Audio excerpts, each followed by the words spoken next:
All right, we are recording. Welcome to the Tennis Anyone podcast. Kat, thanks for doing this. Thanks for having me. I mean, the book is right there, but it's kind of perfectly so I can focus on it if I want to. But does it take you a while to get this whole thing set up, or is this ready? Well, this is my office, so I just kind of Great. moved all the clutter over there. Yep. So it looks like I have it together from behind from Yeah. this exact view.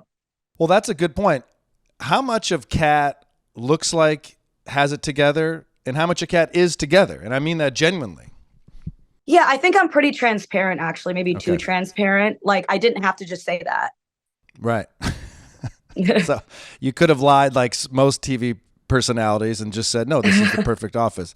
Um, how's the book doing and when did it come out? The book came out last year in April. Okay. It's doing great. I have a live tour show based on the book, and I've been Yep. having a lot of fun with it. What what is the tour? Is it stand up? Is it book readings? Is it a little bit of everything? What is it? It's definitely not book reading. So I did stand up for a long time, Yeah. and it's similar. It's very stand up esque, but I basically have a slideshow behind me where it's Nice. kind of the receipts for the things that have happened in the book. Yep. So I go from the beginning to the present day with slides, and then I have jokes about those things. A lot of it's the classic stand up, set up punchline. Yep. But there's also a message and storytelling as well. And then there's a interview portion at the end. That's fun. Yeah. And also do this again. Did it why is Yeah. that Yeah. I didn't know that that was a thing either. I don't know if it's a thing, but it's not a thing for me. For those of you that are listening, Kat is doing a thumbs up, and then Zoom is making like these bubble thumbs up go, and it's very cool. And actually, I wonder because this isn't in person, does that happen when we're in person too?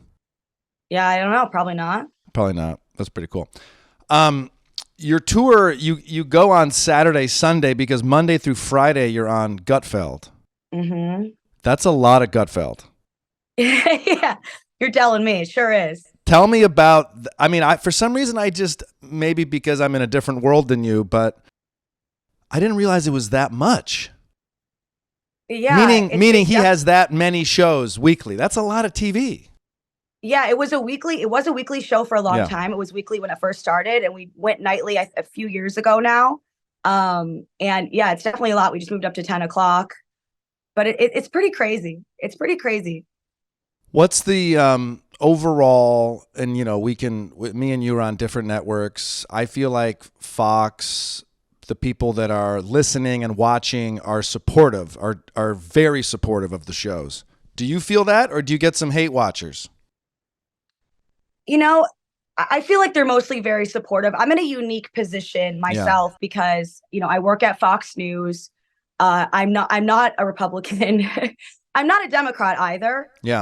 But sometimes, I mean, there'll be people who watch who hate me, but not everybody, obviously, or I wouldn't still have the job. Right. But I'm in kind of a unique position, I think, because there will be people sometimes who will say, oh, you work at Fox, and they'll think that that's everything that they need to know about me. Yeah. And then there will be sometimes the viewer who is offended by the fact that I'm not a Trump voter, or even I love drag queens or so Yeah. on and so forth.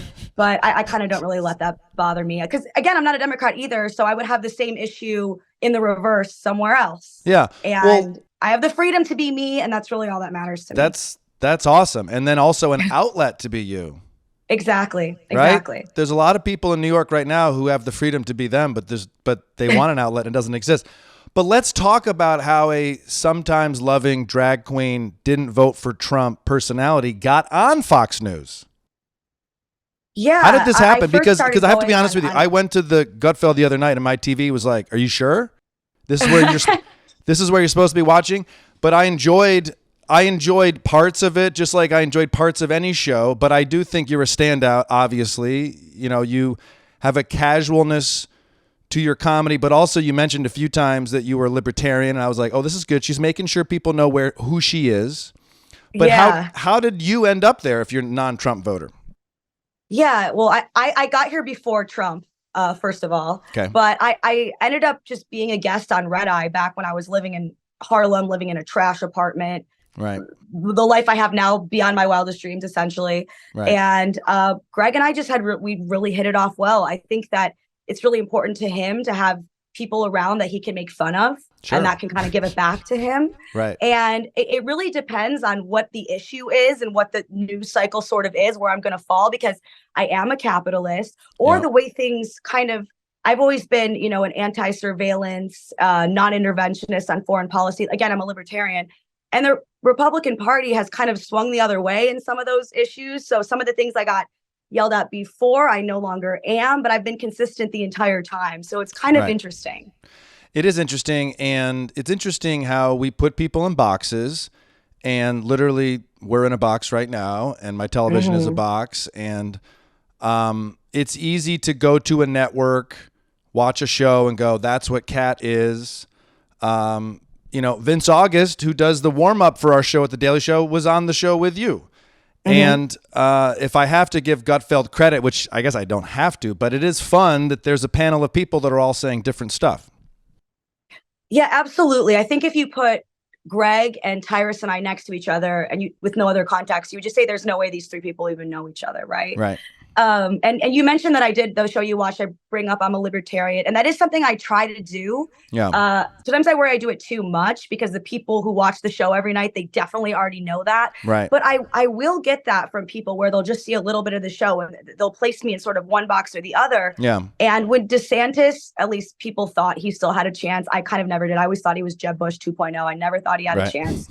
Was in the news more. I was very against a lot of the stuff he was pushing forward, because I saw it as very anti-First Amendment, and I'm a First Amendment absolutist all the way through. I was getting attacked on Twitter by DeSantis people that were like, okay, you know, MAGA, you're MAGA this and that. I'm like, but I'm also not that. So I try to, I'll bring it up sometimes, like you watch, but I try to not do it all the time. You just can't worry, because we are in this environment now where you see one thing about a person, you're like, okay, then that means she must have all this other host of beliefs as well. And it's just not the case, I think, with a lot of us.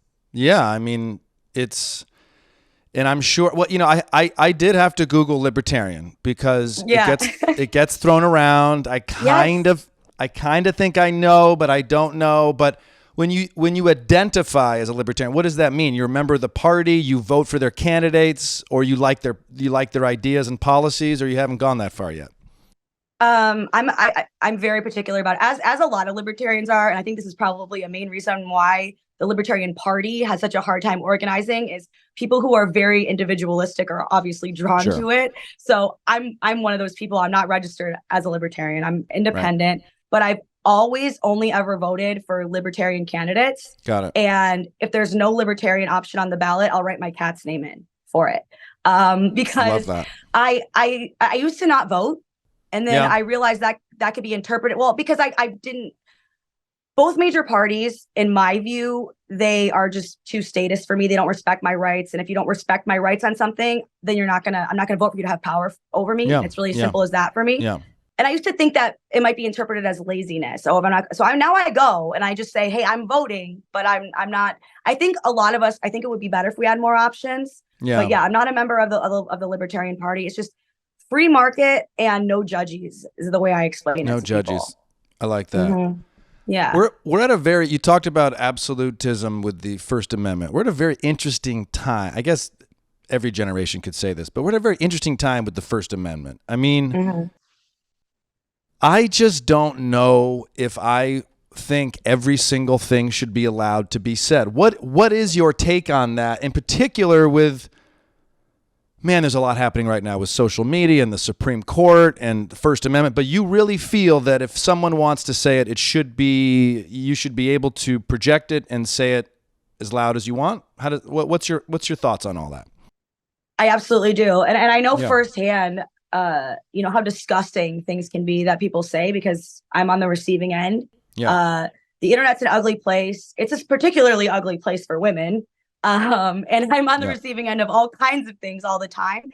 But for me, it's just more about, no matter what a person says, I would never want the government to be able to say, okay, you can't say that, because I think it's an important check that we have on government power. So for me, I'll just put up with it regardless, because I don't ever want the government to be the entity sort of making that decision of what we can and can't say. And that's why the Trump presidency was so interesting for me to watch, because a lot of the people who were more in support of laws, for example, banning hate speech, let's say, were also the people who were saying Trump is this uniquely awful Hitler entity. And I don't see how you can think those things at the same time, because what happened with the courts, for example, those judges would be the one making the determination of what you can and can't say. So you'd be saying this person that the figurehead of this government you think is Hitler, but you want that government to have control over what you say. I don't see how you can have those two views at once. It's very interesting, and I wonder how much of hate speech, hate tweets, terrible messages you get. Women get so much more than men. You know, even if I get it, it's like, you're not funny or you're a douchebag. It's never anything about me physically. But I always wonder if so much of that is tied to the anonymity of social media. Like, I wonder if we could say what you want whenever you want, but you have to show your face. Or I don't know why my screen just flipped, but maybe I raised my fucking hand. Can I turn these things off? What is this? We're getting weird reactions. Recognize hand gestures. No, I'm turning that off. I don't know why why can I just make a Twitter account that's of an egg, and then I can message Cat and say whatever I want to? Shouldn't it be like a driver's license? Isn't that a nice compromise? Am I coming up with something smart here? Well, I wouldn't want the government being able, having to make that determination. But I've reached the point where I try my best to just not look at it, especially on Twitter. Yeah. It's just, and some of the things people will say, their name is attached to it, and they have a picture to it. And they don't give a shit. But I always ask myself, who are these people who are doing this? Because I watch TV, and I watch a lot of reality TV, for example, and there'll be certain people on the show on Bravo that I'm like, I don't really like that person, but I'm never like, I gotta let her know. Yeah. And then I'm also going to tell her she's ugly, and okay, she's 35. I'm going to tell her that her ovaries are drying up and that she's disgusting. So I who are those people? Yeah. That to me, there's something very deeply wrong with you if that's what you're doing with your time. I mean, doesn't Donald Trump troll and name call? Isn't that like an interesting, I always say about Trump, man, is he excellent. He's an excellent supplemental character. I would love for him to be the number 3 on a call sheet, right? He's like the funny guy who does have comedic timing. He says outlandish stuff. But the problem for me is that he was put in a position of the presidency of ultimate power. I don't want to troll as president. What's your thoughts and take on that? You disagree with me? Well, I mean, when it comes to what my issues are with Trump, I wouldn't say that's at the top, really. I mean, he's definitely a troll. He definitely says mean things. But as you pointed out, he's also good at it. He also is funny. And some people are definitely drawn to that. But I'm also at a place where it's just kind of the biggest bummer is that we're doing the Trump versus Biden again. Yeah. And those are those are the dudes that we have. Those are, out of everybody, those are the dudes that we have, because the Biden presidency it was supposed to be this return to normal. Mm-hmm. And I didn't vote for either one of them last time, and I'm not going to vote for either one of them this time. But this hasn't been normal either. You say in your book, I think one of the titles is "We're all in this together." And tell me what you mean by that. So I want that to be true. I want that to be true. I know. So my book is not so much about politics. There's only one political chapter, and it's literally called "Sorry, This One's About Politics." Okay. It's about human stuff, and it's about how being free to joke about dark things in your life can give you power over those things, and also can be a means of connection with the people around you. Because when I've been going through difficult things in my life, and I've decided to kind of joke about those things, whether it was the emergency surgery that I had that I write about, write an ileostomy for 5 weeks, or the death of my mom when I was 26, people started treating me weird because of it. And I think if we could be open about those things, then we could actually connect with each other. I think that we really also have more in common than the people in power over us want us to think, because the more that we can make each other afraid of each other and see each other as the enemy, the more that we're going to agree to legislation where we sort of give up our own rights. Yeah. Let me say something that I've learned about myself. It might pertain to you. It might not. It might pertain to a Tennis Anyone listener. Sometimes in my life, I'm afraid to use my hands now because of these gesture things, but Yeah. I turned it off. Sometimes in my life, I would default to humor because I didn't want to deal with it. Mm-hmm. And sometimes I didn't. Sometimes humor is a wonderful way to deal with it. Make the joke about whatever you want to make the joke about. But I did find Michael's survival technique when something sad or difficult was happening was to joke about it. And I wonder now, as a grown-ass man with real responsibilities, was I just afraid to take that on? Do you have a thought on that? I think that we're both in this line of work because maybe we both tend to do that, because Probably. I definitely do tend to do that. Yeah. But I also think that if you can make a joke about something, it does take a lot of its power away. For sure. And that can be really helpful, as long as you're not, yes, also afraid to address it. For example, I am in therapy, etc. So I do take the issues head on as well. But I do find laughter and humor to just be so healing. And the less funny something is, the more helpful it is to me, honestly. It's incredibly powerful to make a joke about something, and it shows a self-awareness about life. And it's like, what is the saying? If you want God to laugh, make a plan. I mean, none of this shit's going to work out the way we think. So let's talk about where you came from, because it's the great state of Michigan. Yeah. Mm-hmm. Tell me all about your Michigan upbringing. I mean, as much as my Michigan upbringing. I mean, we moved around the Detroit area until the first grade because I was the oldest, and then we found in Macomb. Okay. I grew up in Macomb. Okay. And I love Michigan. I miss spending the summers in Michigan. I used to spend a lot of time. My grandma lived in Hamtramck, so I'd spend a lot of time in Hamtramck, especially in the summers. Yep. People don't realize it stays light out till like 10 p.m. in the summer. Yeah. And you're so cold for the whole rest of the year that people just rage. Everybody it's the best place to spend a summer, in my opinion. Did you first experience comedy there? Like, did you go to comedy shows there, or where was your first introduction, not to you performing, but to you experiencing or consuming comedy? I probably went to Second City in Chicago. Okay. And that was probably my first. I always wanted to do performing of some kind. There weren't really a lot of options. I would audition for the community theater stuff. Yeah. But I'm tone deaf. But I would still audition. I'd get up there and I would sing Happy Birthday, and I'd be like, I'm a star. Here and we go. you know, I would never get a part, or I'd be in the background. But I always really, really liked it. Yeah. I did an open mic in college at Mark Ridley's, I think, but I don't remember how it went. And you went, so you went to college in the States, and then you did an open mic at Mark Ridley's, and then you started doing stand-up more seriously where and when? In LA, after I graduated college. And I write about this in the first chapter of my book. I was going through a lot. My plan after college was I had an internship actually at Fox News, and it came with a housing stipend until the final 2 weeks. And then I was going to move in with my college boyfriend for 2 weeks. Then we were going to break up. And then I was going to go to Columbia Journalism School in New York. And that's like the plan that a 21-year-old would come up with, right? Did he know that plan, or is that just he totally did. Okay. Yeah, we were like, cool. And then I realized I didn't have 80 grand to go to Columbia. And I didn't have a plan to have that money at any point soon. So I just decided to not go.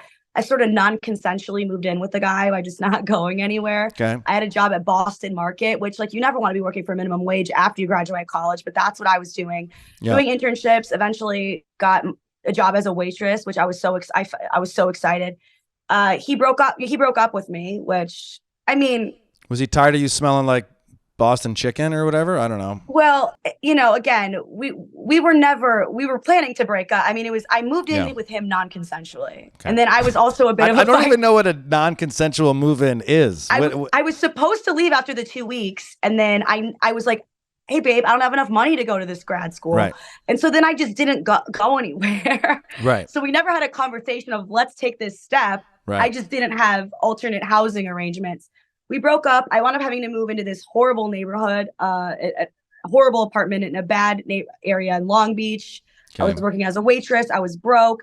I eventually lost the apartment. So I moved in with a bartender at the California Pizza Kitchen where I worked. I was he wasn't my boyfriend. We were kind of sort of seeing each other, and I would always be like, just because I need, to live it was a went mess. from Boston Market to California Pizza Kitchen. You are really that was a jump, right? You are really name dropping.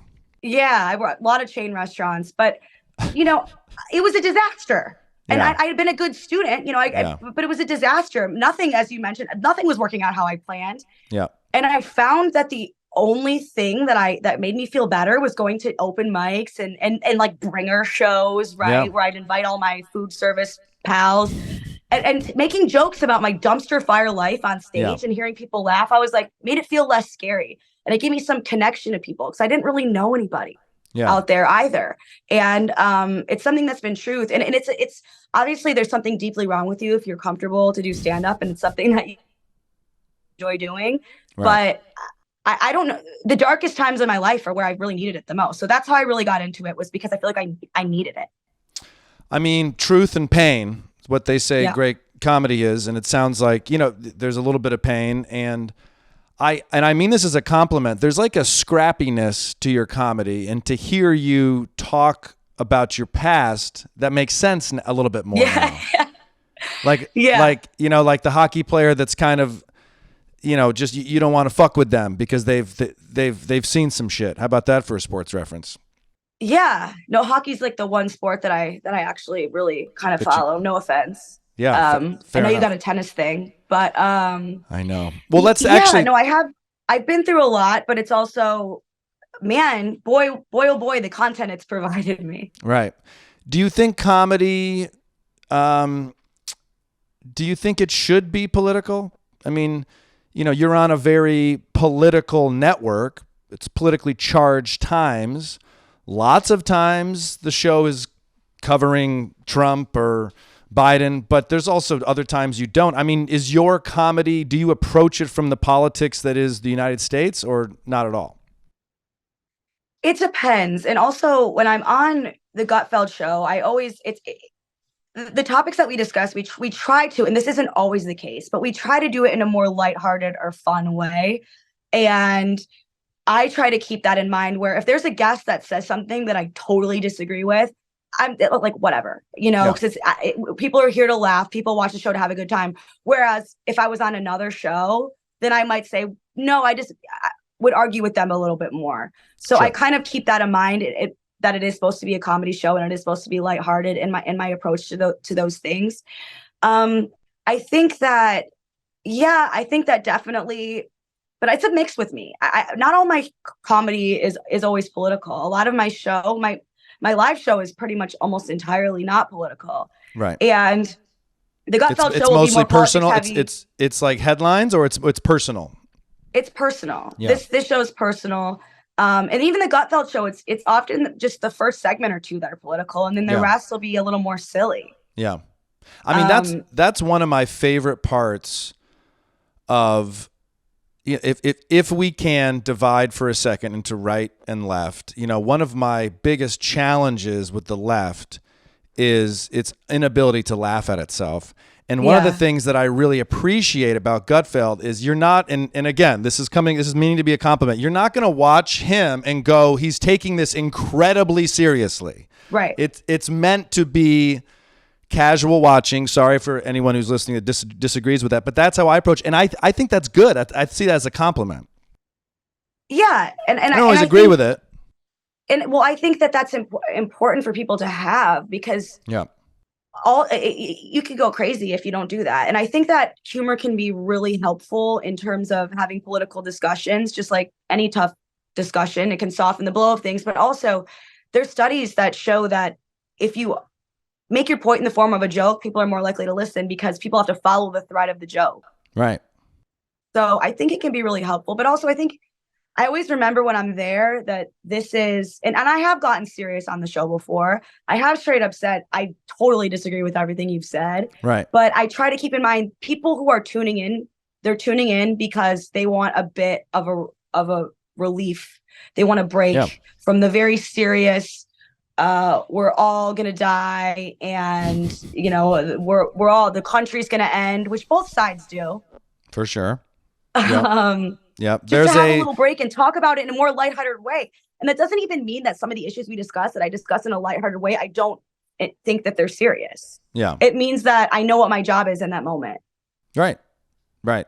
I find people come up to my shows sometimes after and they say like, hey, you didn't do that much political stuff. And it's like, well, you know, there's a whole other me too.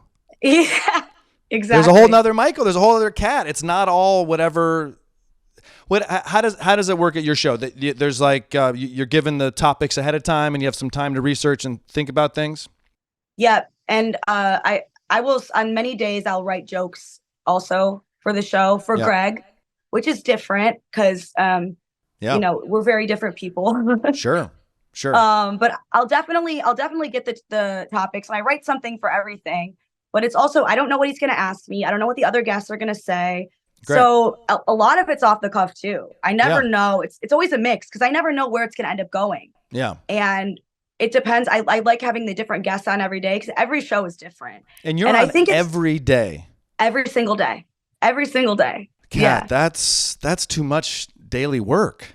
It's a lot of work. It's a lot of work, and it's really hard on my eyes because of all the glue on the lashes. And yeah, I'm dressing in full drag every single day myself. Truly, the lashes, my hair's all fake, and all these other things. And it's like I don't wear a stitch of makeup on the weekends when I'm not touring because I just need a break. Right.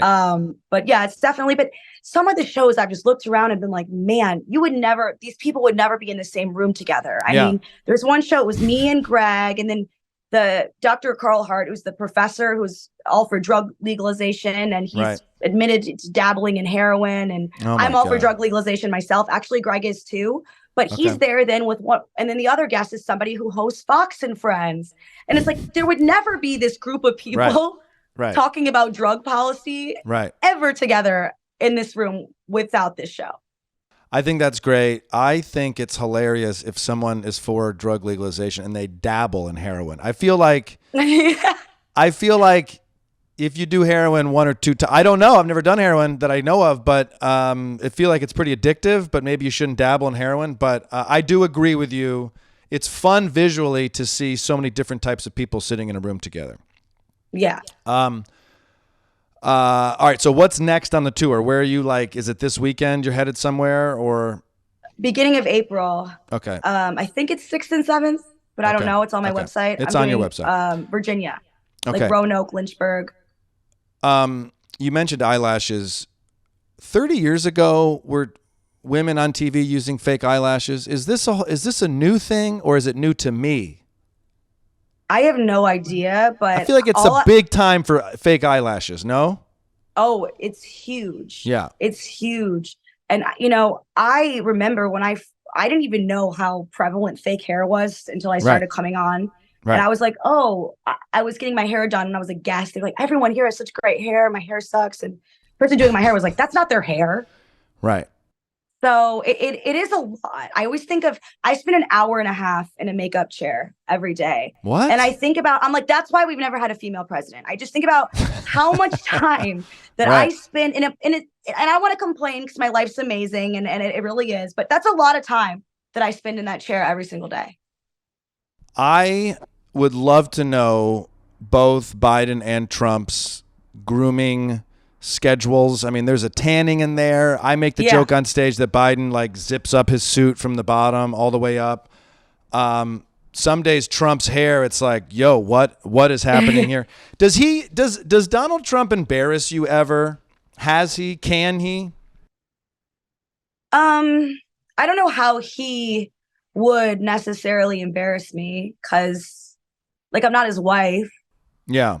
Well, that's a good distinction. Like, I do think that the people who are elected and represent this country, I see them as mine, as like I'm an American voting citizen. And so therefore I can get cringy or I can get embarrassed. And I use Trump, but it can be anybody.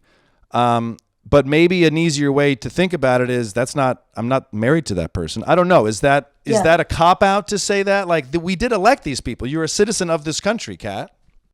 No, I know I am, but I think that I'm so, and I'm admittedly so disillusioned by all of it. Yeah. That I'm like, of course, and I want to focus more on. I think it's actually all the more reason why it's so wild when I see people going so hard for the politicians on their side. Yeah. Like it's simping basically. When they simp and it's simping what is simping? always pathetic. What is simping for all my listeners who don't know? Because I know. Simping is like the dudes in the comments. They're the opposite of the trolls that are always like, hey, like you look so beautiful, and like you don't deserve that when people are mean to you. And people will comment back and they'll be like, hope she sees this, bro. Right. She's not gonna sleep with you.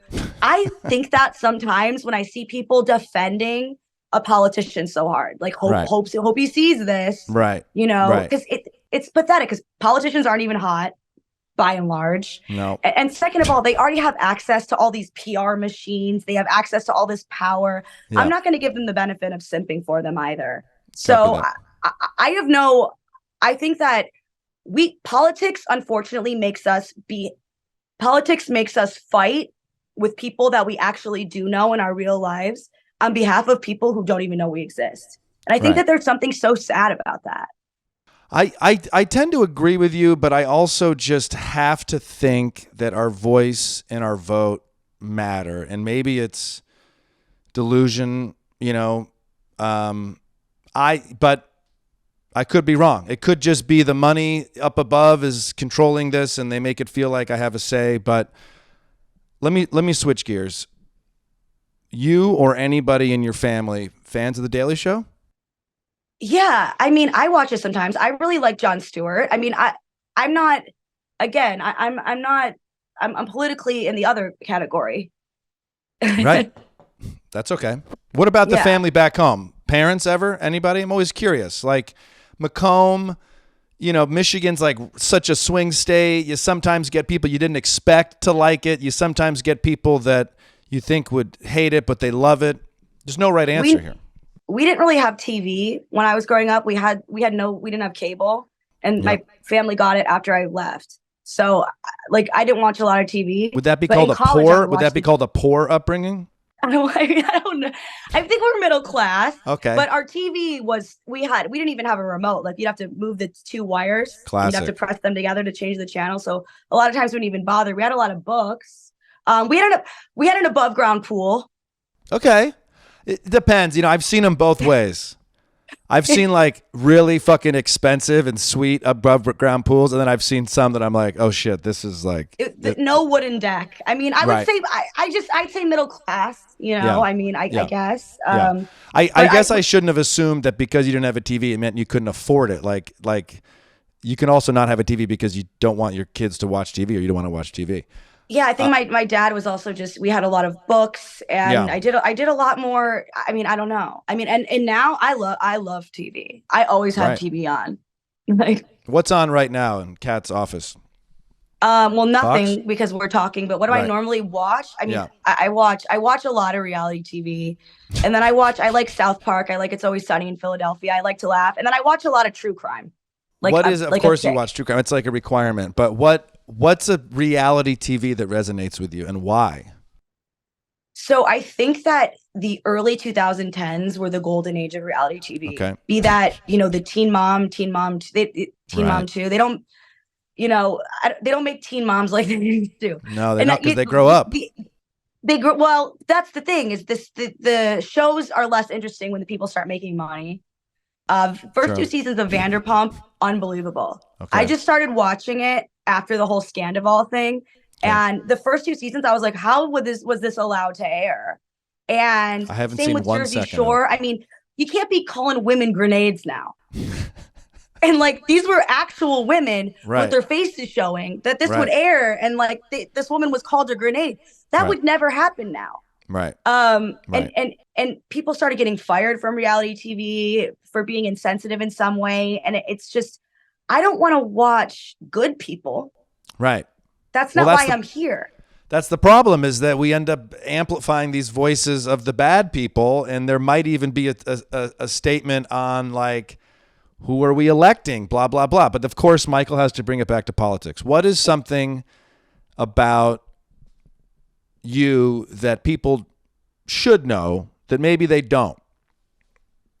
Tough question. Something about That's tough. I mean, you can see Kat on know. Gutfeld every single fucking night. They don't give her a night off, which is insane to me, especially because that Friday off really helps, you know? It helps you because then you get a 3-day weekend. You can really settle in. But anyways, if anybody from Fox News is listening, I would say people would miss out if they don't read my writing. I think that I actually express myself the best way in my writing. Great. And it's probably the thing I'm the best at. And I think sometimes people will see me on a silly show and they'll just think that that's all there is to a person. But it's like, I didn't get from Boston Market to where I am today because I'm stupid. No. And then because you had to stop at California Pizza Kitchen first. Right. Yeah. But it's like, I'm not here because my dad got me here. You know what I mean? Yeah. No, I like I told you before, it comes across that you're scrappy and smart, and I would assume, I haven't seen your show, but I would love to come see your show. I think you're going to be in New York, maybe the Hard Rock Hotel or something. Maybe I did that month. show already. You missed it. Shit, I did miss it. Okay, But I think that coming to see my show will teach you a lot, because I do go from Boston Market to the present, which is the area that I kind of cover in my book.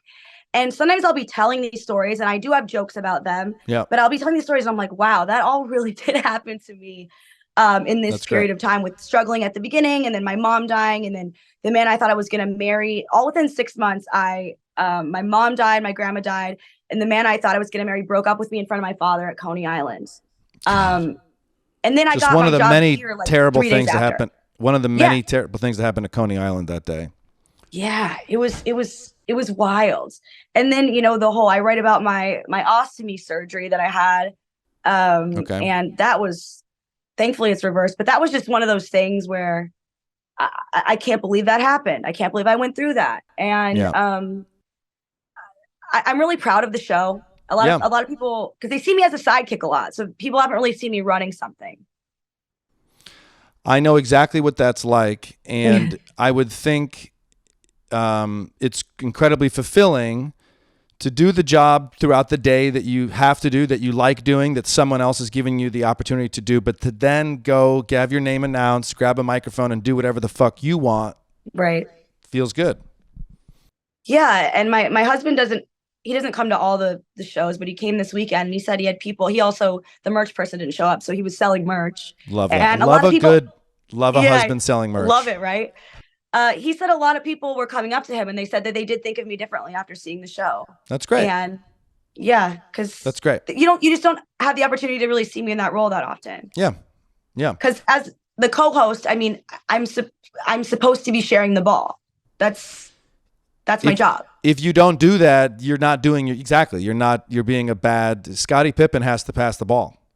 Exactly. He can score sometimes. Sorry, another sports reference. What's the hardest part about working at Fox News?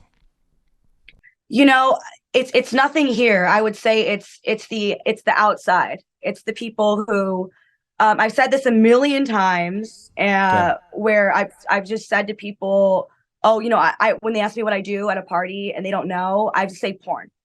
And I've done that before because it's less controversial. When it's like those people that I know that I'll never see again, if I'm like at a bar and I'm waiting in line for a drink, what do you do? Oh yeah, I'm porn, OnlyFans. Right, I'm porn. You know, because it's less controversial. But honestly, sometimes I'll say no, thank you, and people just get weirded out and forget about it. Or I'll say I'm a writer. I work in television, because and it's not that I'm ashamed of working here. Yeah. It's just that I know that it's going to cease to be a conversation, and this person's going to project whatever view that they have of Fox News onto me, which, as a person who comes here every day, there's a lot of different people who work here. There's on air, the people on prime time are by and large conservative. There are people on the air who are not, but then there's also people who operate the camera. There's producers, there's hair and makeup. There's a lot of different people with a lot of different views here. Yeah. And I think the hardest thing for me is that people kind of don't realize it, and they'll just have these views in their mind made up about what it is. And it's just like, I don't even want to get into that right now. I'm trying to have a good time. Right. But this has been a place where I have this platform. It blows my mind amazing that I have this platform. Yeah. And I've never, ever been discouraged from saying what I really believe either. Yeah. Which is, as a comic, if our job is to call out bullshit where we see it, it's like that's just wonderful to have a platform. Yeah, people say you work at Fox. I'm like, well, wait till you hear that I enjoy it. You're gonna be so you hate me already. Wait till you hear that I actually like this job. Yeah. When I say the word tennis, what comes to mind? The Bachelor. Oh, okay. To talk, I should have fucking known you were gonna say that. He's a tennis coach. Yeah, so I saw the ads with this guy, and what is it? He was holding a tennis racket. He used to play, or what? Yeah, I think he's a tennis coach in Hawaii. Okay. I'm sure there's like a tennis racket with a hole in it in my dad's basement somewhere, but not really. I don't think I've ever been to a tennis court, honestly, in my whole entire life. Interesting. Yeah. Do you think he's a tennis coach? Do you think The Bachelor? I believe The Bachelor has hurt romantic relationships and put us back 20 years in expectation, wedding budgets. I just feel like it's just fucking terrible what it puts in people's minds as far as what love is. Your thoughts? Yeah, I totally agree. I don't want anyone to watch that and be like, that's what I deserve. Someone who treats me like that. I'm like, you can probably find someone who can treat you like that when they know they're on camera. Right. Which is the whole, you get engaged to somebody and you don't even know how they're going to behave when they're not being broadcasted nationally. Right. And then the dates, like you said, they go from flying on a helicopter to go get, this beautiful dates, luxurious dates, when it's just like, 50-cent wing night or, half price appetizer night. Do you still like this person who, by the way, is probably not making as much of an effort to be so, every man knows how to act like a good guy, I think. Okay. But they don't always do that in real life. Or they know this is being recorded. Yeah, we're on our best behavior.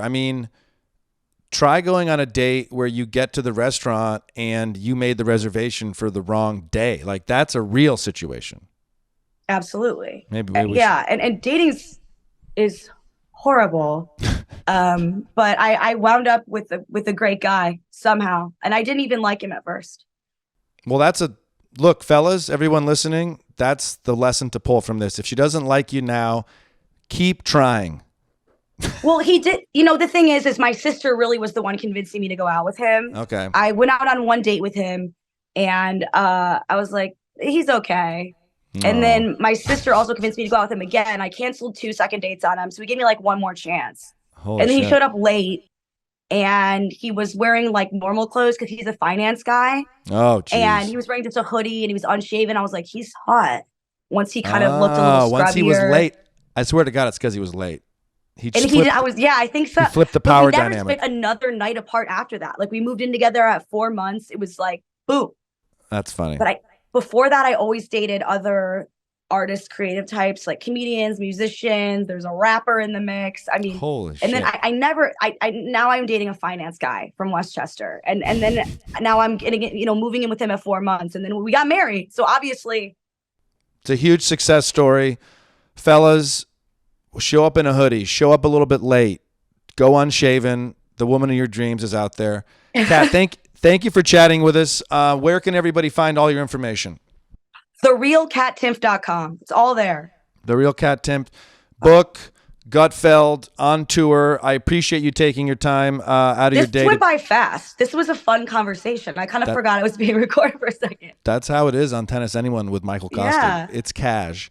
But no, I do appreciate what you do, and I hope people can get over the Fox News of it, just like I hope people can sometimes get over the Daily Show of it. People are all over the place in many different worlds, just like you, listener, are different than whatever box they put you in. Final thoughts, Kat.